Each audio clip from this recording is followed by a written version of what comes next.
Hello and welcome to the Briefing Room. I'm Bill Foehlich from WTCM Radio, and it is our weekly roundup of some of the news stories making headlines across northern Michigan. It's a sports edition this week, and at the table with me, we've got James Cook from the Traverse City Recrod Eagle. Welcome back, James. Thanks. And Mike Misico from the Kalkaska Leader newspaper, also ESPN Radio. How's it going? And you've been on TV a few times, besides here. Yes, I know. Don't tell anyone. I didn't want to tell you, didn't want you to find out this way, but yes. Yes. 7 and 4, the Sports Corner. Absolutely. Good. Well, way to keep busy. I'm really stretching myself thin. You are stretching yourself, aren't you? We got a lot of sports to talk about this week. It's been a busy couple of days, and I guess most recently, last week was the NFL draft. Obviously, carries a couple days, but I want to get your take on what that meant for the Lions, and we could talk about the rest of the NFC and other big standouts as well. James, let's start with you. The first round pick for Detroit. Give us your take on it. Well, Eric Ebron, a lot of people didn't think the Lions really needed a tight end, but I think it'll help the offense as far as from a creativity standpoint, scheme, flexibility standpoint, take some pressure off of Calvin Johnson. And as we saw last year when teams were able to just only have to worry about Calvin Johnson, the Lions did not do too well. So adding Golden Tate and Ebron to the passing game, I think, should free things up. Maybe keep Calvin Johnson a little healthier, too. Hopefully. That would be nice. That would be nice. Happy with the pick? I think he'll be a good player. I think he'll be like a Vernon Davis, Jimmy Graham type tight end that can, make defenses honest over the middle. And he's got kind of a game-breaking ability like Jimmy Graham does, where he can get a pass and take it to the house, unlike a lot of tight ends. All right. Mike, how about you? Overall, I give this 2014 draft for Detroit about a B-. With my head, my sports writer in me says B-. My heart's telling me E, F, because we've been down this road before. Look, Detroit needed to fill several holes defensively, and once again, they didn't. I think it's about the 16th year that Detroit did not take a cornerback in the first round. We desperately needed one, but was the talent there? I don't know. I like the Ebron pick, I guess, because we're stuck with it. But this is such a ringing endorsement. It is, but let's face it, he's got talent. Most people predicted this guy is going to be a mid-first rounder, lower first round. We're taking the gamble on this guy, but he's a talented receiver, and he can be split out wide. And this is going to be, no doubt, one of the most dangerous offensive teams yet again. And hopefully, my hope is that you add Ebron, some of these other pieces, the Golden Tates, it's going to make our defense have to work harder in practice, and maybe that's going to carry over into the season. Maybe they'll be better defensively this season, but we took one cornerback, I believe, in the fourth round, this Nevin guy. Yeah, Nevin Lawson. And he's athletic but undersized. I don't know what's going to happen with him. We're going to be dangerous offensively. Offense has not really been our problem. We'll see what happens with this. It is what it is, but there's no doubt that Ebron's a decent talent. We were talking about this on WTCM the other day. I don't know if it was you or Joel Frank, who's also on with us, talking about this the big addition to the offense, and we were saying now it's going to be 51-49 every week. We still haven't done much for our defense. That was, last Friday before the second round got underway. We did pick up some defense, obviously, later on in the draft. Yeah. In the second round, they got Kyle Van Noy, very good linebacker, pick that a lot of people were clamoring for. They traded up to make sure that they could get him. He should help out immediately and start right away at linebacker. And then they got the corner in the fourth round, and they got a defensive end and some other depth pieces later in the draft, and a kicker, which they desperately needed because David Aker was pretty woefully inadequate last year. Yeah, they're putting Akers out to pasture, so to speak, but I was kind of hoping we'd find our new Jason Hansen in the draft. I would have burnt a first-round pick on a kicker, to be honest. That's just me. I do like the Kyle Van Noy out of BYU. I believe he was 40th overall for us in the first round. And he can drop back into defensive coverages. That's going to help a little bit there. He's a great pass rusher as well. So I like that pick at number 40. Like I say, though, it's 6 of one, half a dozen of the other. Defense was really our main issue, and it's going to continue to be our main issue because, is Stafford going to be consistent? He struggled with consistency last year. Right. That worries me. And then just defensively, can we stop people from scoring? The person that scores the most points is going to win the game most of the time.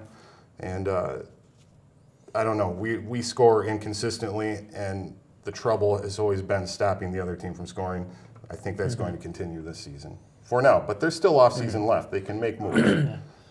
There's another off-season transaction with Darren Keaton from Traverse City, not draft-related, of course, but will Darren Keaton be a factor for the Lions? Will we see him come opening day? Well, he'll probably play in all 4 of the preseason games like he did last year. The thing that kind of hurts him is they drafted Travis Swanson in the 3rd round, center, and that's his position. Swanson appears to be the guy that the Lions want to take over for Raiola next season. Raiola's probably only going to play 1 more year. But I could see the Lions holding on to Keaton on the practice squad for this year, developing him more, and then him being a center and guard backup the season after that, because he's got the flexibility to play both guard spots and center. Gotcha. And those are the guys you like to have around in the roster that can have that flexibility as backups. Gotcha. Yeah, it's a utility player situation for him. The more versatile he is, the better shot he has at making a roster spot. But yeah, I agree with James. He'll be practice squad material at least through the season, barring some kind of catastrophic injury. Remember, Raiola is no Iron Man here. He's getting up there at a very tough position to play in football, but they do believe they've drafted his replacement. So we'll see what happens with Keaton. Still a good story, and it's cool that he's lingering there and he's close. He's close, and you never know. Like I say, something could go wrong, and next thing you know, he's pulled up, and he could earn himself a position there. Wait and find out. Yeah. Let's talk about the rest of the NFC. Packers, Vikings, Bears. It makes me cringe to say some of those teams out loud, but what else did you see and like out there? Yeah, the Bears draft I'm not really so sure on. I think they reached in a couple of places. Unlike the Lions, they seem to reach and draft for need, rather than the Lions kind of do a combination of best player available and need. The Vikings and the Packers both drafted very well. I thought Teddy Bridgewater, with what they already have in place in that offense, could be very, very dangerous. And the Packers just loaded up on wide receivers. They took 3 of them in the draft. So they're gonna, they have to replace James Jones and stuff. But getting 3 wide receivers and all 3 of them pretty good. I really wanted the Lions to get Janis from Saginaw Valley in the 6th or 7th round, and the Packers snagged him before the Lions could get him. But I think he'll be a good wide receiver in the NFL down the road. What are you worried about next season in terms of our NFC opponents? Oh, well, obviously you look at Green Bay and what they added through the draft, and they're going to be a team at the top. Once again, and sticking with the division, I think Minnesota now is no more laughingstock. What they really lacked was a quarterback, and they picked that up in Bridgewater. Very athletic, can make plays on the ground and through the air. Detroit is in big trouble this season. The conference was up for grabs. We've had opportunities to take it the last couple of years. I think we're going to be good from top to bottom this year. And Minnesota, watch out for these guys, because now with a healthy Adrian Peterson and a really good quarterback, the sky's the limit. So it's going to be, I think this draft, we saw a lot of teams in the conference get better, and the competition is going to be tougher. So Detroit, they better keep up with that. And I really believe they need to focus on defense in this offseason now and get those holes plugged, because the road is not going to be an easy one, especially within our division, within the conference. Last question on the draft. The Johnny Manziels of the world, other big names that we were watching. Give us just your take on the overall picture for this season. For Johnny football? Yep. I don't know. And anybody else, not just him. Yeah, well, the draft was pretty much the Johnny Football show. Right. It was just constantly he was the show. Everybody was watching to see where he would fall. If he, I don't know how he'll fare in the NFL. I think he's a little too small, not height wise, but just build wise.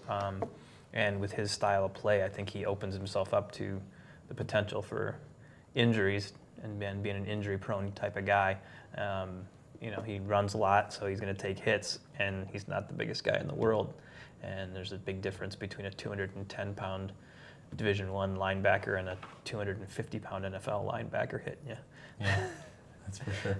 I felt bad almost for Manziel that he went to Cleveland. Personally, I was going, oh no, but good for him. Look, this guy's all about the flash, and he's the rock star, and reality is going to hit him pretty hard because they drafted another quarterback with a top pick just recently, and that didn't pan out. So he's going to take a lot of hits there. But deep down, I think he's going to do well in Cleveland. He has let me just say it this way, is that he has the potential to do well in Cleveland. I think that he improves that team pretty well just by stepping out on the field. That was really the biggest storyline of the draft, was where is Manziel going to go, And once again, we saw these top-rated, high projected quarterbacks just get dropped to the lower round. Manziel, a big story, obviously. Him going to Cleveland, my heart hurts for him, but I think he has an opportunity to do pretty well there overall. Yeah, if you look at the Browns, I looked at their history of drafting quarterbacks, and they haven't drafted a good quarterback since like 1972.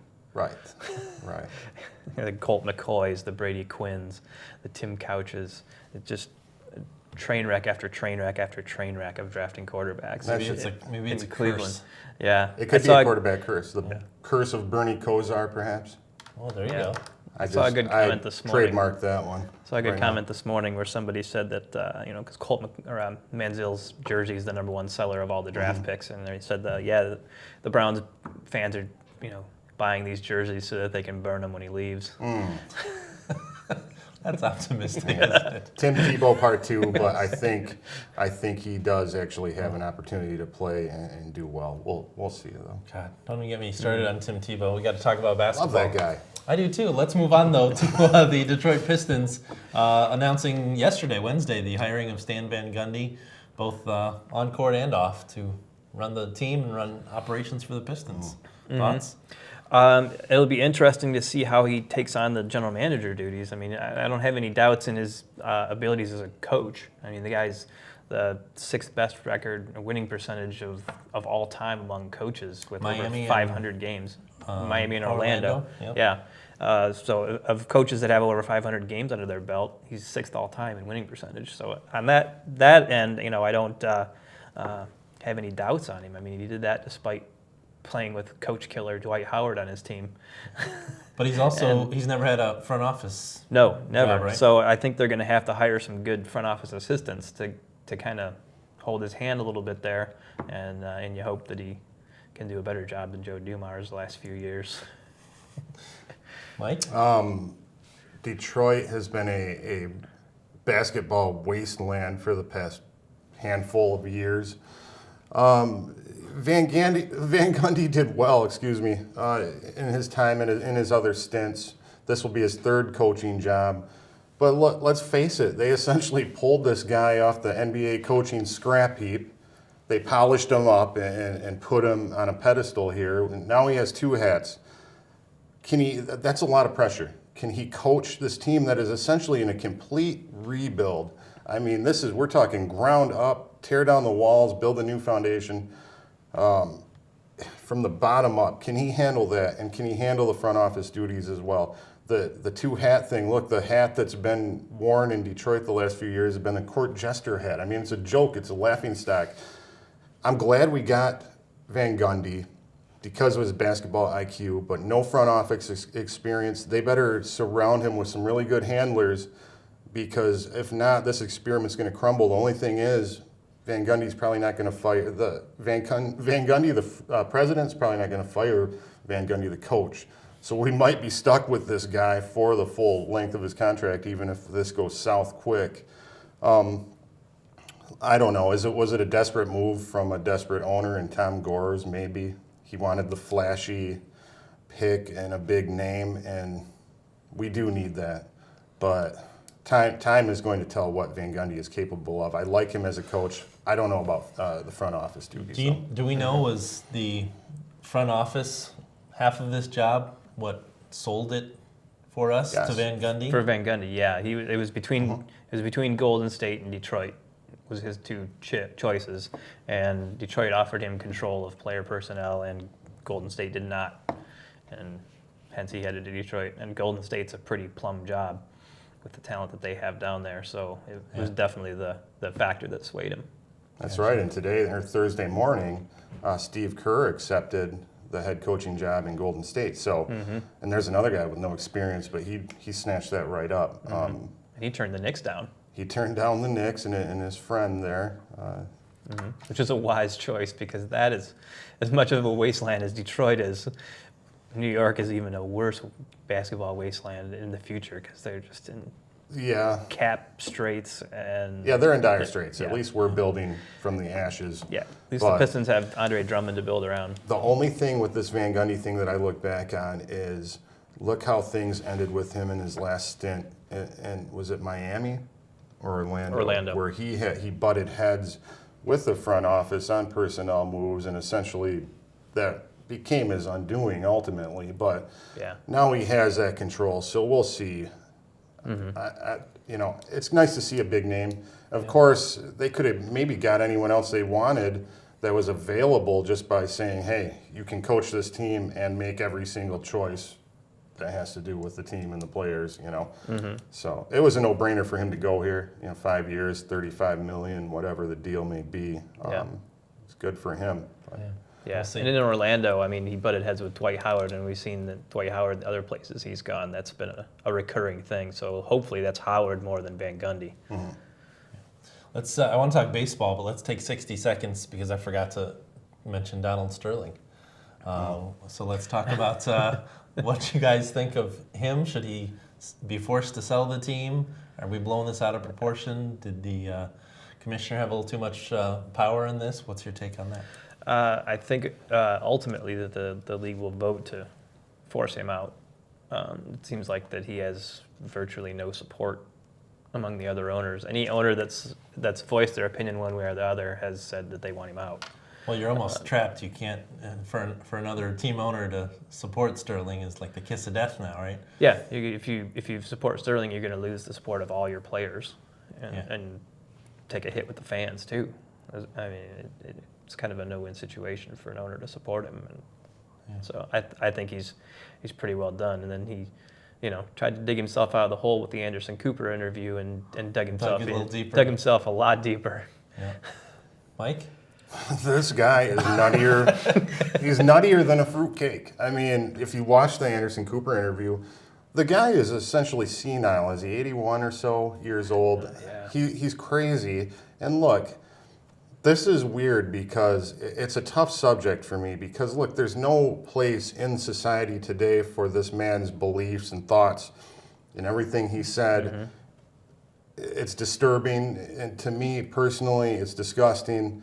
But at the same sense, where is the line drawn? Something that this man was saying private. You've got a 20-year-old girlfriend, I ain't saying she's a gold digger, but, she is.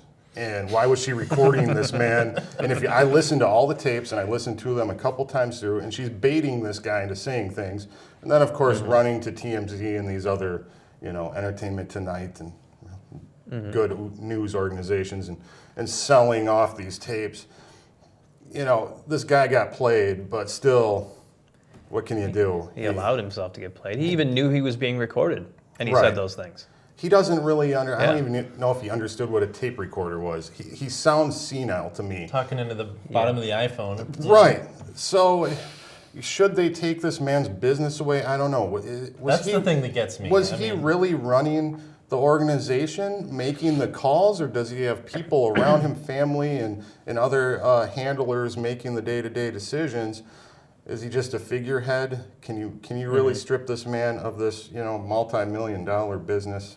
Yeah. I don't know. It's a tough one. It's very rare to see an issue like this, and the NBA commissioner, boy, he jumped right into his new job and with a splash. Yeah, it's gonna be hard to feel sorry for Donald Sterling though, because even if he's forced to sell the team, he bought him back in the 80s for $12 million, and he's gonna sell it for probably $600 or $700 million. Right. At this point, it's not money for this guy because he's not long for this world. Let's face it. Other than his capital gains tax, which is like what, $300 million right there. I mean, that's rough. That's nothing. I don't know. That's an interesting issue there. Yeah. Well, we're almost out of time already, so let's just quickly shift gears, talk baseball. Tigers, Beach Bums. Let's start with Detroit. We're off to a really good start, guys. Mm-hmm. Yeah, Detroit 24-12, first in the American League Central. And I remember just recently people panicking because of how Detroit was playing. What, isn't there 999 games in the MLB regular season or something? I mean, there's a lot of games. Mm-hmm. People panicked. No need to panic. I just jotted down some statistics because we're first in batting average in the Central and in the American League. So we're doing really well there. Third in runs in the Central, second in home runs, first in ERA, and that's a stat that stands out to me right now. Besides batting averages, our overall ERA is 3.29. We're first in the Central. We're second, I believe, in the American League overall in pitching. So that's a big statistic for me. And we have some pitchers doing well. Verlander is what he is. He's got a supermodel girlfriend now and a huge contract, so his head might not be in the game. Joe Nathan closing, what did he pick up, his 10th win on Wednesday night, closing out that series with Baltimore, his 10th save. I'm very pleased to see that because finally our bullpen is looking good. Coupled with Cabrera, Victor Martinez, a phenomenal batting average right now. Cabrera hitting some home runs. Porcello pitching well. Scherzer a 2.04 ERA. So things are falling into place. I didn't know how the Brad Ausmus experiment was going to work. The guy's a handsome devil. Seems to be working out well. Good looks on top of everything else. Right. Yeah. James? And he's got him running. I think they've already stolen more bases this season than they did all of last year, or something ridiculous like that. Re-energized Victor almost. Martinez has 2 steals this year. He has 6 in his career. Nice. So they're running. The bullpen seems to have stabilized. The bullpen blew a couple of games early in the season for them, where Verlander and Scherzer had pitched excellent games, and the bullpen just coughed it up. They seem to have stabilized. So you could have a couple more wins even from that early season than that. And they've done this all mainly without Anibal Sanchez, who's on the DL. Robbie Ray, the guy they got in the Doug Fister trade, they brought up, has made 2 starts and has been really good in both of them. So things are looking really good. And we're not missing Prince Fielder. I'm surprised. I did not like that deal at first. I didn't either. I was bummed out, but it seems to be paying off well for us right now. Obviously, there's a lot of season left, but right now, in the here and now, Detroit's playing how they should be, and they're very dangerous. What's our weakness, if anything, right now, James? Well, they're an injury or 2 more in the bullpen away from some bad things. I mean, you lost Rondon in spring training, so that took 1 bullpen arm away. They have the possibility of getting another arm in the bullpen, and they signed Joel Hanrahan, the former Washington Nationals closer, to a minor league contract. He's coming back from Tommy John surgery, but he's supposed to be back around midseason, so that could add another reliable setup type guy who has closing experience to the bullpen. And then at the middle of the season too, you're going to get Iglesias back at shortstop. So you're going to have a huge defensive upgrade there. And he hit pretty well last year, too. So they don't have a whole lot of holes really this year. I mean, you got Dirks is out too, and they're going to get him back eventually. I mean, maybe just when we need them. They're winning 2/3 of their games right now with a bunch of guys out. Our bullpens still are Achilles heel like it has been. Luckily, we have a new skipper that does not have a bizarre love affair with Valverde. So he's probably not coming back anytime soon. Right now, though, Joe Nathan, I'm telling you, keep your eye on this guy because he hasn't given up a run in the last 8 appearances, I believe. So hats off to him. Right now, bullpen scary. it's always scary. We're trained Yeah. as fans of the Detroit Tigers to be afraid every time you go to the bullpen in any game, no matter how big a lead is. Right now, it's working out. Mm-hmm. Yeah, Valverde is the Mets' problem now, but we still have Phil Koch. Yeah, that's true. All right, let's talk in the closing moments here about the Beach Bums. Opening weekend this weekend on the road. They'll be in town for the home opener next week. But you guys went to Media Day. What have you seen out there? Tell us what you like and don't like for this season for Traverse City. The offense looks really good. I mean, you'll have a whole different approach to things with Dan Roan as the manager this year instead of Greg Langben. Yeah. Langben was a little more relaxed, let his players go out and do their thing. Roan's a little more aggressive, especially stealing bases, hit and run, a lot of that kind of thing. So you'll see a difference in the game that way. Not a whole lot of guys back from last season. They've got like Jose Vargas and Sean Gushrang, and we lost a bunch, like which kind of surprised me. Yeah, they traded away Capito, their closer, and Birch, big first baseman, but they've got a big first baseman to replace him with that hit 31 home runs a couple seasons ago in the Midwest League. Things look good. They look like they've got a pretty good offense. The hitters are nice and deep, and they've got a very versatile lineup. It'll be kind of a matter of how the pitching staff comes along. I mean, they've really only got 2 guys back from last season on the pitching staff, 1 reliever who pitched in 2 games and 1 starting pitcher. So if we got that a lot comes, of new names to learn this season. yes, for sure. Absolutely. Yeah, you're right on the head with that, my friends, because there's only about a handful of guys returning from a team that did pretty well last year. Yeah, they did real well. When you look at the record and you look at the overall numbers this year, though, I think we're going to be a really good team offensively. When you look through the batting order right now, and there's a lot of power, and the coaches will even tell you, almost through 1 through 9, you have a hitter at the plate that is going to be able to produce. So we're looking good there. We have a new pitching coach and a new pitching staff that's excited about the prospects they have right now as well. Yeah. Only a couple guys coming back, but we have some power arms. We have some good arms in the bullpen to come out. I think we have the potential. It's always hard with a new regime, how are players going to respond, but there's so many new players. It might take some time to get these guys going, but there is talent on this Beach Bums roster in 2014. Well, with the blue and gold inter-squad game, the scrimmage the other day, I mean, we had grand slams and home runs. We're going to see a lot of that this season. An exciting game. Did you guys, either of you go to that? No, but I had feelers on the ground there, and it was an exciting game. And what you saw there with the power hitting, that's going to be their MO this year. Calling the game is going to be a lot of fun. It'll be a good time. A lot of home runs. Yeah. Everybody in that lineup either can hit. He's either a power hitter or a base stealer. Mm-hmm. So you're going to see a lot of both. And go sit out in the outfield in the grass if you're a fan, because you're going to get a lot of baseballs out there. Perfect. Well, guys, I want to thank you for being with us here on the Briefing Room. I'm Bill Foehlich with James Cook and Mike Misico. Appreciate you tuning in this week, and we'll see you again next time right here on the